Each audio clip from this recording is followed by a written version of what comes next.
नमस्कार दोस्तों, स्वागत है आपका प्रूडेंस मैथ चैनल पर। दोस्तों, आज हम पढ़ने वाले हैं अनुपात और समानुपात का पार्ट 4 1 से लेकर 3 तक, जिसमें हमने बेसिक क्वेश्चनों के बारे में सीखा था।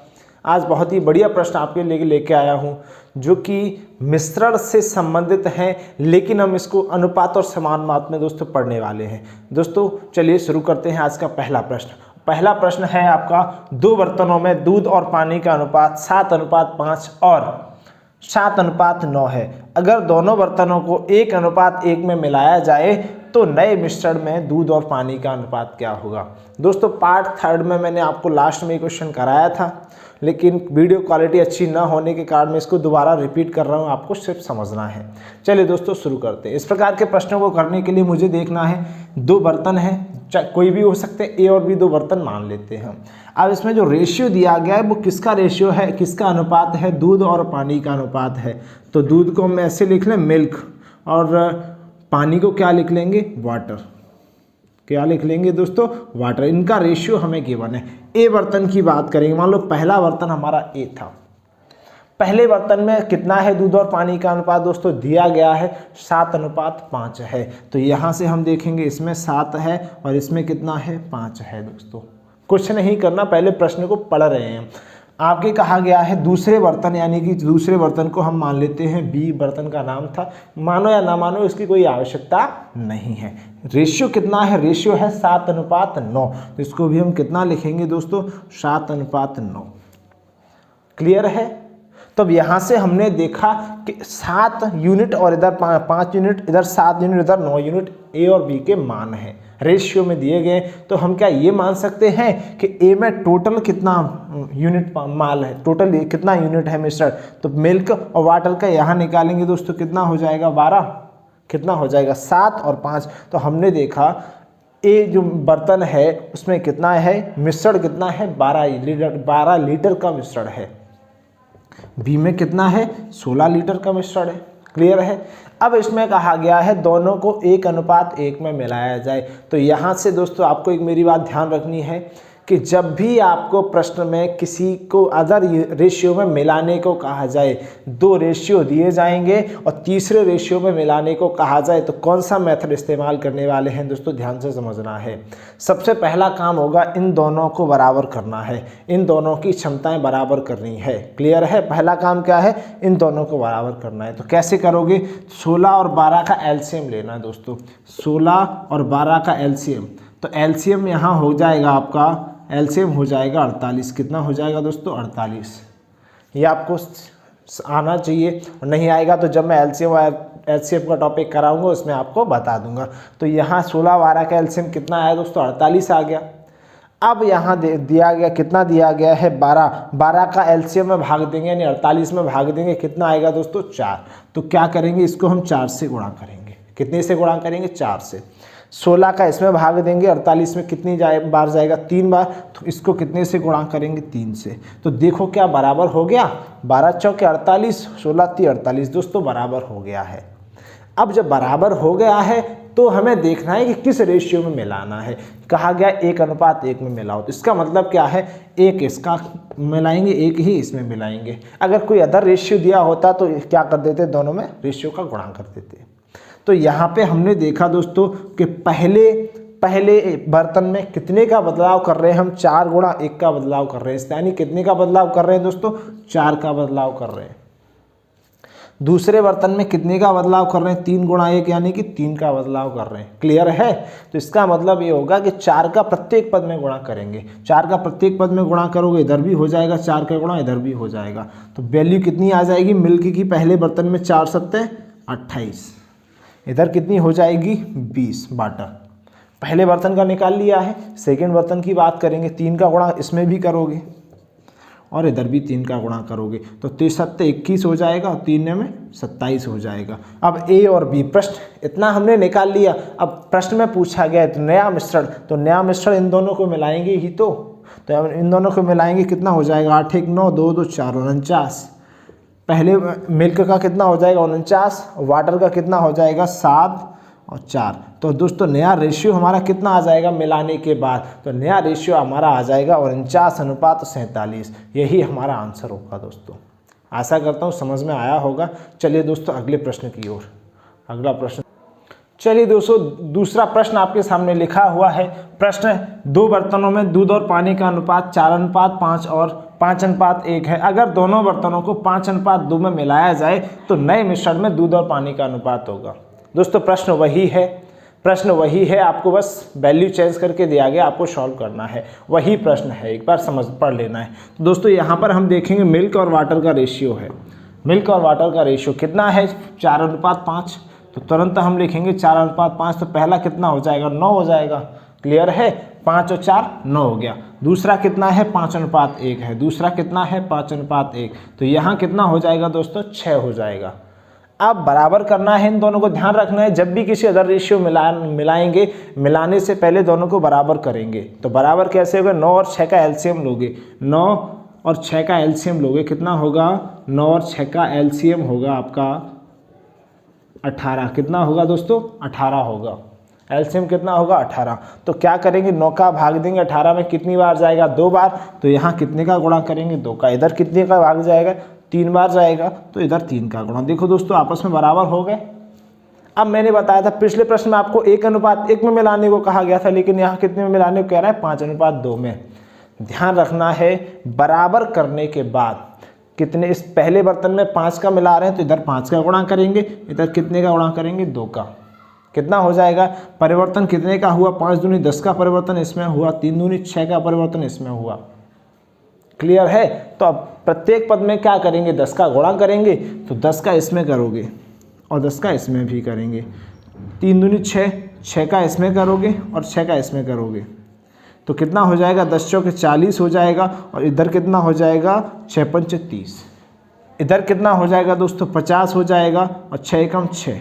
क्लियर है? तो यहाँ से हम देखेंगे टोटल मिल्क का मिश्रण कितना है। मिल्क को मिलाएंगे, इधर पहले में 40 दूसरे में 30, टोटल कितना हो गया दोस्तों? 70 हो गया। इधर 50 इधर 6, कितना हो जाएगा दोस्तों? 56 हो जाएगा। ये हमारा नया मिश्रण आया। क्या ये कट रहा है? तो हम काट लेंगे दोस्तों। काटोगे तो 7 से काटेंगे हम, 7 धामे 70 और 7 8 56, फिर से और कट जाएगा। तो 2 से काटोगे, 2 पंचे 10, 2 चौके 8। ये हमारा आंसर होगा दोस्तों। नया रेशियो कितना होगा दोस्तों? हमारा 5:4।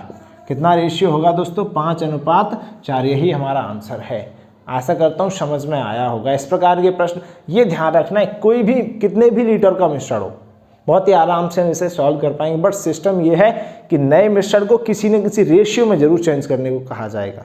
चलिए दोस्तों तीसरे प्रश्न की ओर देखते हैं। तीसरा प्रश्न क्या होगा समझते हैं। चलिए दोस्तों तीसरा प्रश्न आपके सामने लिखा हुआ है।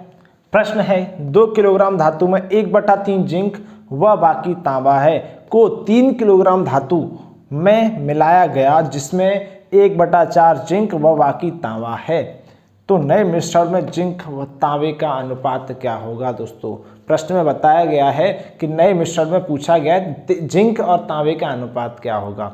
यहाँ पे आपको वैल्यू प्रॉपर न देते हुए कैसे दी गई है? मिक्स फ्रैक्शन में दी गई है। किस में दी गई है दोस्तों? फ्रैक्शन में दी गई है। तो यहाँ से हमें समझना है ध्यान से। मान लो किस में मिलाया गया? जिंक और तांबा यानी कि कॉपर में।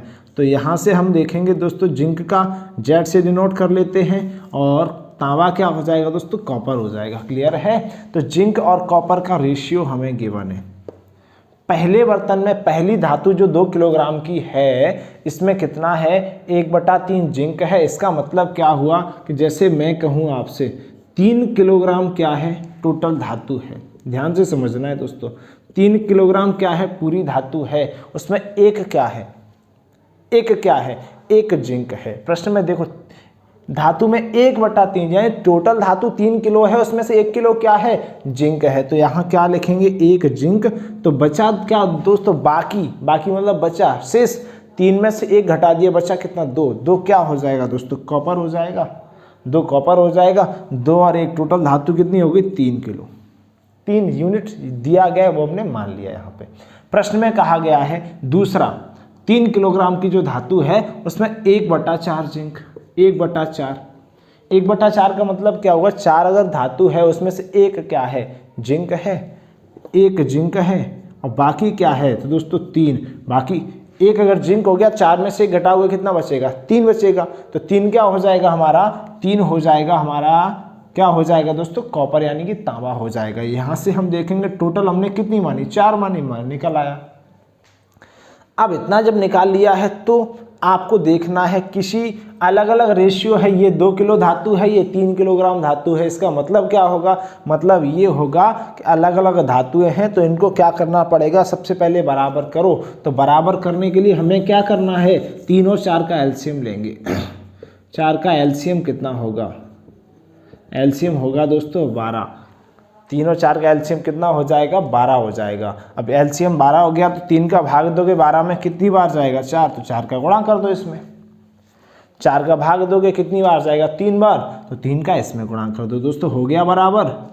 जब इतना बराबर कर लिया जाए इसके बाद हम क्या करेंगे, बाद ये देखना है पहली धातु की मात्रा कितनी है, पहली धातु है कितने किलो। तो प्रश्न में दिया गया है 2 किलोग्राम धातु, कितनी दी गई है, 2 किलोग्राम धातु। तो इसका मतलब क्या है, पहली 2 किलोग्राम है, दूसरी दोस्तों कितने किलोग्राम है, 3 किलोग्राम, तो इसमें 3 का गुणा करेंगे। अब परिवर्तन कितने का हुआ, परिवर्तन होगा हमारा 4 दूनी 8 का परिवर्तन यहाँ, 3 तरह के 9 का परिवर्तन दोस्तों यहाँ हो गया। क्लियर है, तो 8 का परिवर्तन होगा तो 8 में हर एक में गुणा करेंगे दोस्तों, कितना हो जाएगा, 8 एकम 8, 8 दूनी 16। 9 का परिवर्तन यहाँ हुआ तो 9 का गुणा करोगे, इधर 9 इधर भी 9, तो 9 एकम 9 और 9 तिये 27। दोस्तों यहाँ ऐड करेंगे टोटल नए मिश्रण, तो नया मिश्रण इन दोनों को जोड़ोगे वही तो हमारा नया मिश्रण होगा। तो नया मिश्रण होगा हमारा 17 का, कितने होगा, 9 और 8 17 का। 17 का मिश्रण है जिंक का, तांबे का यानी कॉपर का कितना होगा, कॉपर का होगा 27 और 6 33 और 10 43, कितने का हो जाएगा दोस्तों, 17:43। तो नया रेशियो हमारा कितने का निकल आएगा, 17:43 का नया रेशियो निकल के आएगा। यही हमारा आंसर है। आशा करता हूँ आपको समझ में आया होगा। अगर आपको ये प्रश्न समझ में नहीं आया है तो वीडियो को पॉज करिए, वीडियो को पॉज करने के बाद आप लोग फिर से रिपीट करके देखिए। अब कॉपी पेंसिल पे सॉल्व जरूर करना है तो आपको बहुत अच्छे से समझ में आ जाएगा। चलिए दोस्तों अगले प्रश्न की ओर, अगला प्रश्न देखते हैं। चलिए दोस्तों तीसरा प्रश्न आपके सामने लिखा हुआ, बहुत ही जबरदस्त प्रश्न है। अनुपात समानुपात का बहुत ही खतरनाक प्रश्न माना जाता है इसे, लेकिन है बहुत सिंपल। इसको देखिए समझते हैं। पृथ्वी पर भूमि और पानी का अनुपात 1:2 है और उत्तरी गोलार्ध पर यह अनुपात 2:3 है, तो दक्षिणी गोलार्ध पर यह भूमि और पानी का अनुपात क्या होगा। दोस्तों अर्थ पे आपको टोटल रेशियो दिया गया, लैंड और वाटर का रेशियो कितना है, 1:2 है। और नॉर्थ हेमेस्फीयर यानी उत्तरी गोलार्ध को हम लोग क्या कहेंगे, नॉर्थ हेमेस्फीयर पे कितना है, 2:3 है। तो आपको साउथ हेमेस्फीयर पे बताना है, यानी दक्षिणी गोलार्ध पर भूमि और पानी यानी लैंड और वाटर का अनुपात बताइए दोस्तों क्या होगा, समझना है आपको। सबसे पहले लैंड, भूमि को हम लोग लिखेंगे दोस्तों लैंड यानी ज़मीन या भूमि भी लिख सकते हैं, और पानी को क्या लिखेंगे दोस्तों, वाटर। क्या लिखेंगे दोस्तों, वाटर।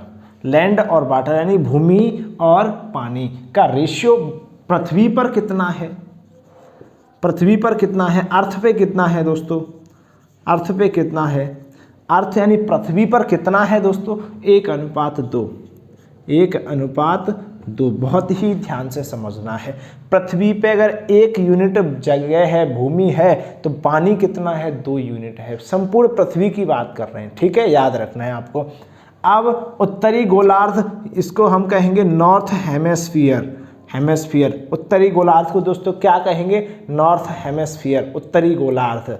इसको क्या, यहाँ रेशियो कितना है भूमि और पानी का, 2:3 है, 2:3 है। तो सबसे पहले हम टोटल करेंगे पूरी भूमि पे कितना है पानी, और भूमि कितनी है, 2 और 1 कितना हो जाएगा दोस्तों, 3, और इधर कितना हो जाएगा, 5। सिंपल है, 2 और 1 3, 3 और 2 5, इतना हमने कर लिया है। अभी आपको कहा गया है, लेकिन कुछ भी करने से पहले हमें इनको क्या करना पड़ेगा, बराबर करना पड़ेगा, क्योंकि नए भूमि अनुपात पूछा गया। नया अनुपात क्या होगा, इनको बराबर करेंगे दोस्तों। 3 और 5 का एलसीएम दोस्तों कितना होगा, एलसीएम होगा दोस्तों 15। कितना होगा दोस्तों, 15। समझ में आ गया, बिल्कुल। तो इधर 3 का भाग दोगे 5 में, 15 में कितनी बार जाएगा दोस्तों, 5 बार जाएगा। 5 का दोगे कितनी बार जाएगा दोस्तों, 3 बार। तो आपस में इनका गुणा कर दिया हमने। क्या ये बराबर हो गए, जी हाँ बिल्कुल बराबर हो चुके हैं।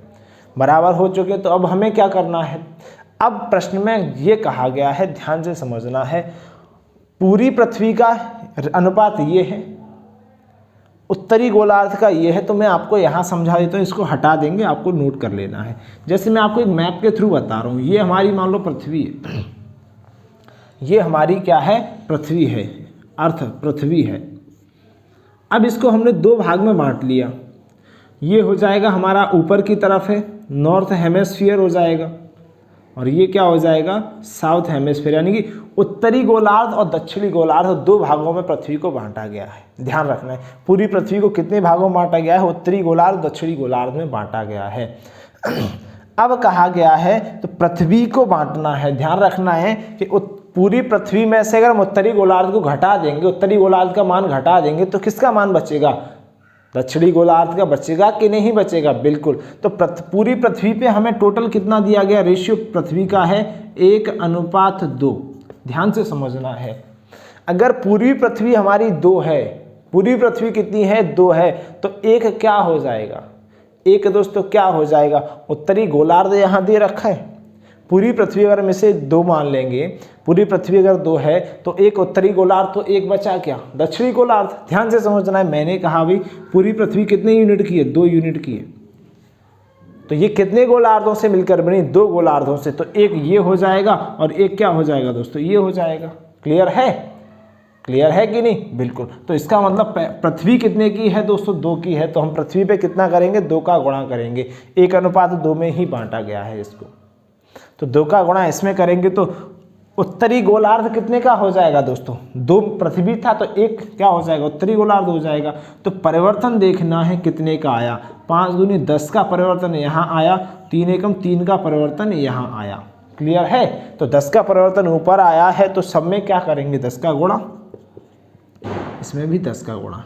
तो 10 एकम 10, 10 दूनी 20 निकल आया, पूरी पृथ्वी का निकल आया। चलिए भाई आगे देख लेते हैं। इधर 3 का परिवर्तन हुआ था, 3 का प्रत्येक में गुणा करेंगे, इधर भी 3 का गुणा और इधर भी 3 का गुणा, 3 दूनी 6, 3 त्रिक के 9। अब ध्यान से समझना है क्या करना है। अभी तक हम क्या करते थे, मिश्रण पूछा जाता था, नया मिश्रण तो हम जोड़ देते थे। यहाँ पे मिश्रण नहीं, यहाँ ये पूछा है और दक्षिणी गोलार्ध क्या होगा।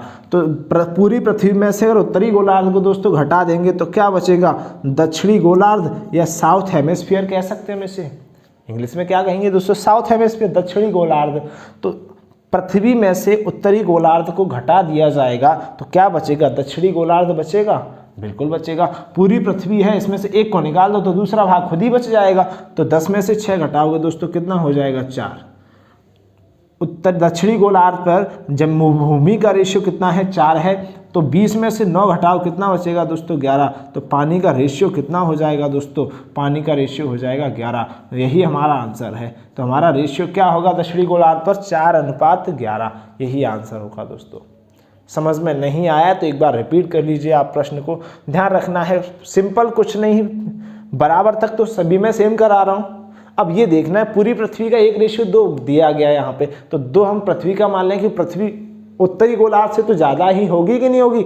उत्तरी पृथ्वी 2 हो गया तो उत्तरी गोलार्ध क्या बचा, 1, और दक्षिणी गोलार्ध भी क्या बचेगा, 1 बचेगा दोस्तों। यहाँ 2 और 1 का गुणा किया, निकल आया नया रेशियो हमारा। चलिए दोस्तों अगले प्रश्न की ओर, अगला प्रश्न देखते हैं।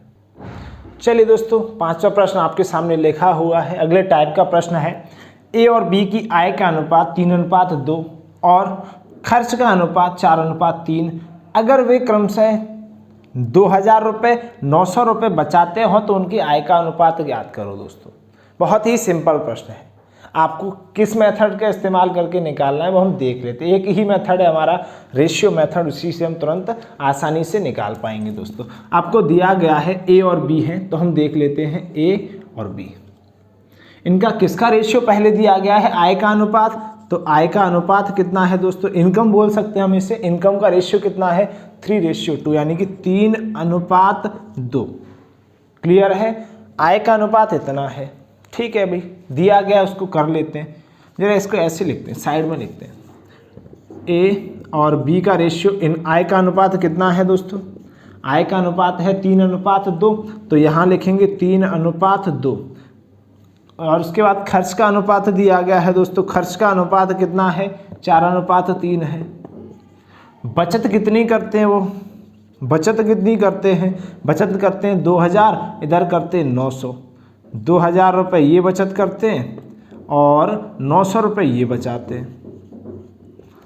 अब दोस्तों समझना ये है, समस्या ये है कि अगर यहाँ पे तीन आए हैं 4 रेशियो, ऐसा तो हो नहीं सकता, नहीं हम कर पाएंगे। तो इसको एक सिंपल मेथड से समझते हैं। रेशियो दिया गया है तो आई को हम मान लेते हैं भाई 3x और 2x। हमने हमारी क्या है, ए की आय 3x है, बी की आय कितनी है दोस्तों 2x, ए की इनकम कितनी है 3x, बी की इनकम कितनी है 2x।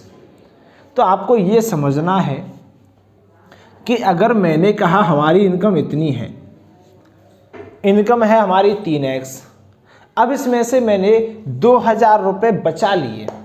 कितने बचा लिए दोस्तों, 2000 रुपये बचा लिए। दोस्तों माइनस में मैं इसीलिए लिख रहा हूं कि आय में से बचत जो घटाई जाती है तो जो बचेगा वो निकल के क्या आएगा। हमारी आय 3x थी, उसमें से हमने 2000 रुपये बचा लिए, तो जो कुछ बचा वो सब क्या हो गया, खर्च हो गया। तो खर्च का रेशियो आपको गिवन है, कितना गिवन है 4। तो यहाँ हम देख लेते हैं, पहले दोनों का देख लेंगे। यहाँ भी कितना हो जाएगा, 2x में से 3 घट जाएगा दोस्तों, 2x माइनस बचत कितनी है इनकी 900, बचत कितनी है 900। तो यही आपका रेशियो दिया हुआ है, कितना दिया गया है 4:3 दिया गया है। क्लियर है, यही रेशियो आपका दिया गया है, कितना 4:3। तो यहाँ से निकालोगे 3 तरह के 9x माइनस 3 दूनी 6000, कितना हो जाएगा दोस्तों 6000 हो जाएगा। क्लियर है, यहाँ कितना हो जाएगा, 3 गुणा करोगे 4 दूनी 8x और 9 चौके 3600, कितना हो जाएगा दोस्तों 3600 हो जाएगा। सिंपल है, x का वैल्यू इधर लेके आओगे तो 9x तो ये है, 8x इधर आएंगे दोस्तों माइनस के हो जाएंगे। क्लियर है, तो 9x माइनस 8x बराबर माइनस के 3600 थे, माइनस के 3600 हैं, ये 6000 उधर जाएंगे, किसके हो जाएंगे दोस्तों प्लस के 6000 हो जाएंगे। तो इतना तो आप जानते होगे, एक वैल्यू प्लस की दूसरी माइनस की है, तो प्लस और माइनस क्या होगा, घटेगा। तो यहाँ हम घटाएंगे x बराबर कितना आएगा दोस्तों